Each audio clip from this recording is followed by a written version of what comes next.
voilà, vous êtes là. Non, je déconne, je sais que vous êtes là, c'est moi qui ai mis la caméra. Non, c'est pour vous montrer comment adapter un moteur de Solex sur n'importe quelle fourche. Donc, que ce soit une fourche de BMX, une fourche de vélo, quoi, une fourche. Hein. Et donc, je vais vous montrer ça tout de suite. Donc, pour ça, il faut une fourche. Bon, tu vas me dire que la fourche, elle est dégueulasse, mais ça, on s'en branle, c'est juste pour un essai. Une plaque de support. Bon, ça, c'est pas trop nécessaire, mais bon, si on l'a, c'est pas mal utile. Le moteur que tu veux mettre. La jante que tu veux avec le pneu que tu veux. Le truc, c'est que tu peux utiliser sur n'importe quelle jante. Tu peux prendre une jante de BMX. Quand je dis n'importe quelle jante, pas des jantes larges non plus, mais jante de BMX, du 20 pouces, du 14 pouces, du 16 pouces, du 26, du 28, même une jante de grand bille. Donc, tu as ton galet, tu as ta roue. Donc ton galet va tourner, mais c'est comme s'il touchait directement le sol. Donc finalement ta roue c'est juste l'intermédiaire entre ton galet et le sol. Donc que tu aies du 20 pouces, du 16 pouces, du 26 pouces ou une roue de grande bille, c'est bafouillé, et ben tu avanceras toujours à la même vitesse. Ça je ne l'ai pas appris tout seul, hein. On me l'a dit. Mais je le dis quand même, hein, c'est utile. Donc, tu as ta fourche. Bon, tu coupes tout ce qui te gêne. Donc, les pattes de frein, tu les dégages. Parce que finalement, les freins, tu n'en auras pas, sauf si tu les inverses. Mais ça sera un autre truc. Ça. Pour l'instant, c'est mettre le moteur. Donc, on dégage tout.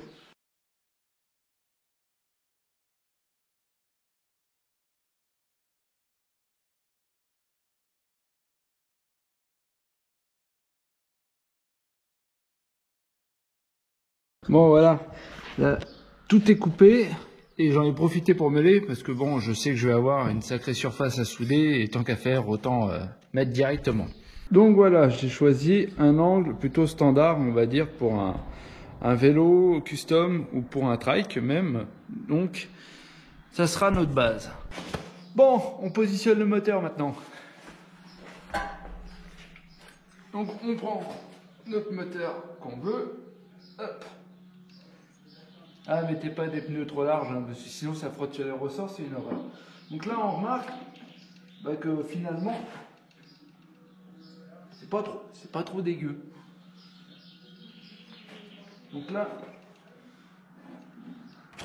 on prend notre stylo et on remarque, voilà. Là, on est droit, à peu près, bien sûr. Hein. Et du coup, le trou, il est là. Voilà. Voilà, le reste, on s'en fout. Donc ça, c'est notre repère pour le trou du haut.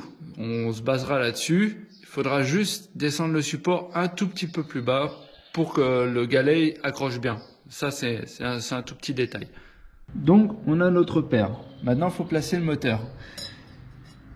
L'écart d'intérieur à intérieur, hop, ça fait 9 cm.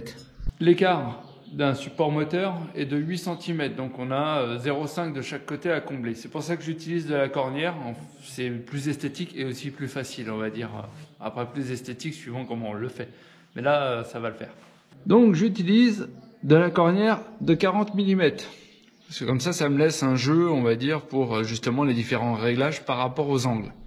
Donc c'est là où notre support il sert. En fait, on a vu qu'on était collé à la fourche et que l'angle était bon. Donc là, on va coller le support à l'intérieur, mais pas trop parce qu'il y a un petit arrondi. Donc on va le positionner comme ça.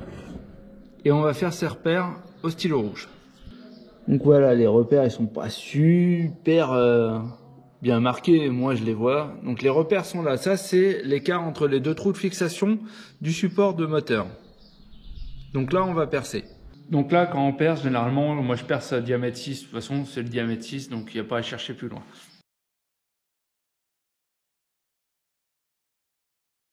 Donc là, voilà, nos trous sont percés. Et maintenant, il n'y a plus qu'à prendre la distance, en fait, et on va couper ici. Après ça, c'est à l'œil, c'est pas un problème.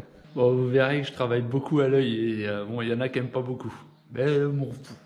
Donc là, les trous sont faits. J'ai coupé, donc ça fait un morceau de 14 cm à peu près. J'en ai recoupé un deuxième, et là, je vais reporter mes points de l'autre côté et repercer. Et comme ça, moi, j'aurai mes deux morceaux.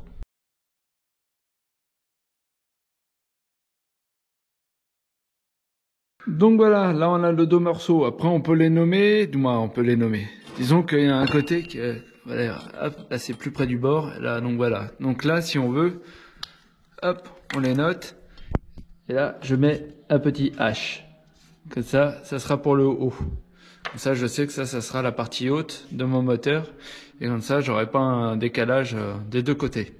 Techniquement, les supports se présenteraient comme ça sur la fourche. Mais bon, comme vous pouvez le remarquer, c'est plutôt vilain. Donc après, c'est à vous de faire. Voilà, regardez, hop, tout simplement, ce que je vais faire, c'est que je vais faire un petit dessin. Donc là, je vais l'arrondir. Et là, j'arrondis. Ça, il n'y a plus qu'à couper, en fait. Bon, là, je vais tricher un peu parce que j'ai la flemme de me servir de la disqueuse. Donc, hop, on va y aller direct au plasma. Bon, après, c'est dégrossi, donc on va le passer après à la meuleuse pour refaire un gabarit ensuite.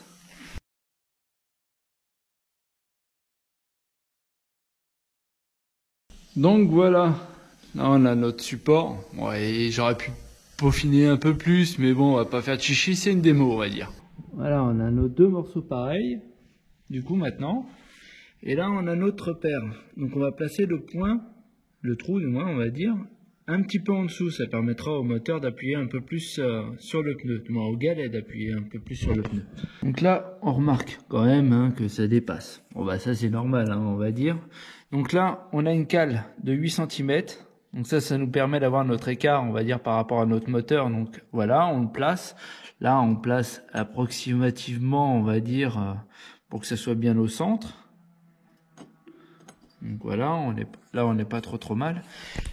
Et du coup, on va en profiter pour faire un repère. Donc on sait que là, regardez, hop, là on est en plein milieu.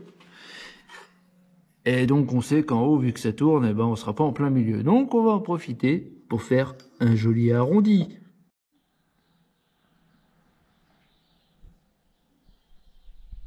Voilà, j'ai fait mes repères à 2 cm du bord. Comme ça, c'est plutôt bien et c'est plutôt pas mal même. Donc et maintenant, il n'y a plus qu'à couper en fait.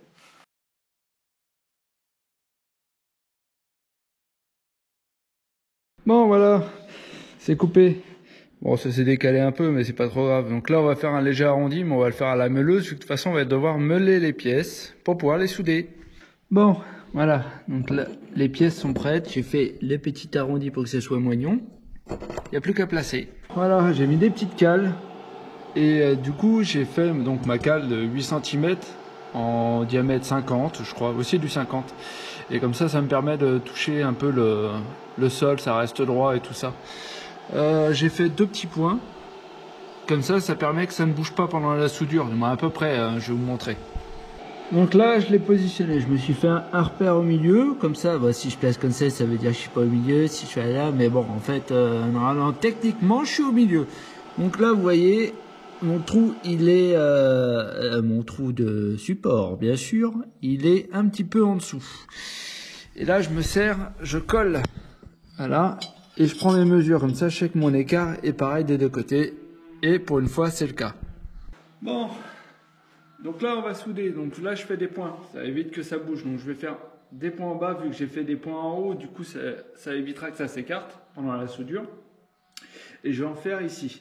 Comme ça, au moins, ça ne bougera plus. Et mon écart sera toujours bon parce que c'est bridé par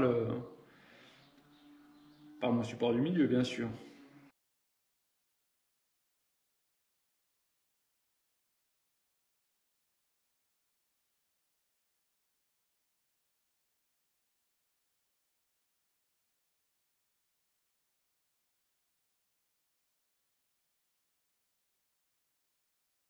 Bon, après, vous pouvez souder au MIG, au TIG ou à l'arc. Bon, moi, je soude au TIG parce que j'ai un peu plus l'habitude. Même si mes soudures, c'est pas du top, hein. Je suis pas un professionnel.